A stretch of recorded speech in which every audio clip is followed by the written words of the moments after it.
from Washington, this is VOA News.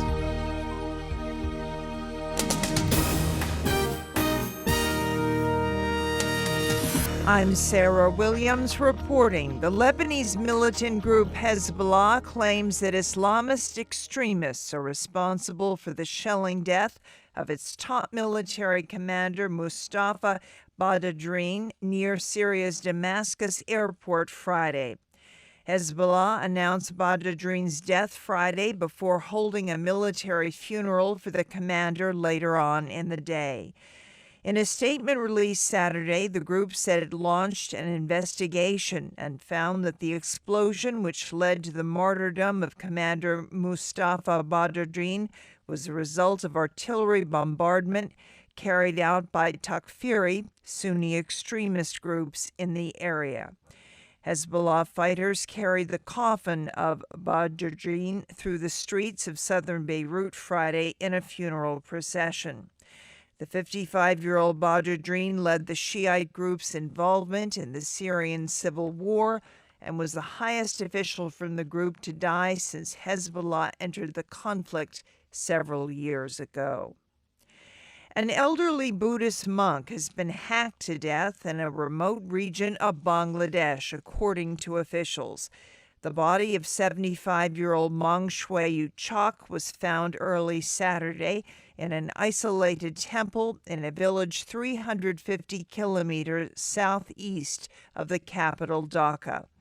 Police say they do not know the motive for the killing of the monk, who lived alone. The Daily Star, a Bangladeshi newspaper, reported panic spread among the locals following news of the slaying. The monk's son told the Star his father did not have any enmity with anyone in the area.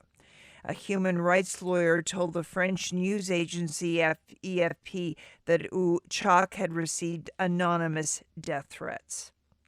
This is VOA News.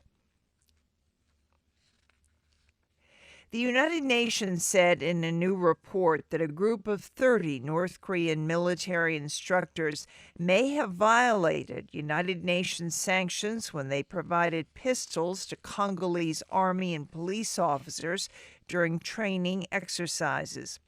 A panel of experts monitoring UN sanctions against Congo said pistols were issued to members of the Congolese army and national police, and some eventually ended up in the hands of Congolese peacekeepers working with the UN mission. According to Congolese soldiers and police, the pistols were issued during a training program in 2014 for the Congolese Presidential Guard. These actions appear to be in violation of UN sanctions that ban North Korea from selling weapons or providing military training. Authorities in Bangladesh say 56 people have been killed by lightning strikes in different places in the past 2 days, triggering a panic among some people. After heat spells scorched Bangladesh for about a week, thunder showers hit the country's 14 districts on Thursday, with the lightning strikes killing at least 33 people. Another series of lightning struck the country again on Friday, taking at least 23 lives. Scores of other people were also injured by the lightning strikes in the past 2 days.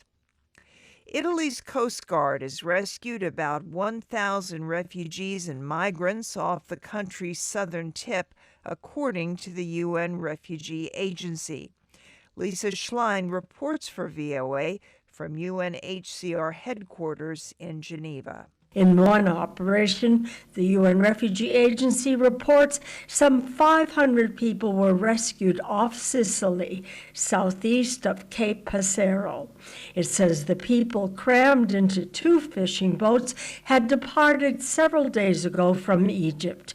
UNHCR spokesman William Spindler says the nationalities of all the people are still not known, but that the Italian Coast Guard reports some Syrians and Iraqis were among the group. The UNHCR reports nearly 190,000 refugees and migrants have arrived in Europe by sea so far this year.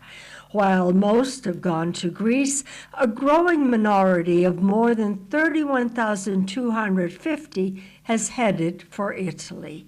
Lisa Schlein for VOA News, Geneva. U.S. pharmaceutical giant Pfizer has become the last manufacturer to block the use of its drugs in lethal injections. Pfizer spokeswoman Rachel Hooper said Friday the drug maker already did not allow its medicines to be used in lethal injections, but it added new restrictions that enhance the previous system. The news about Pfizer's decision was first reported Friday by the New York Times. I'm Sarah Williams in Washington. That's the latest world news from VOA.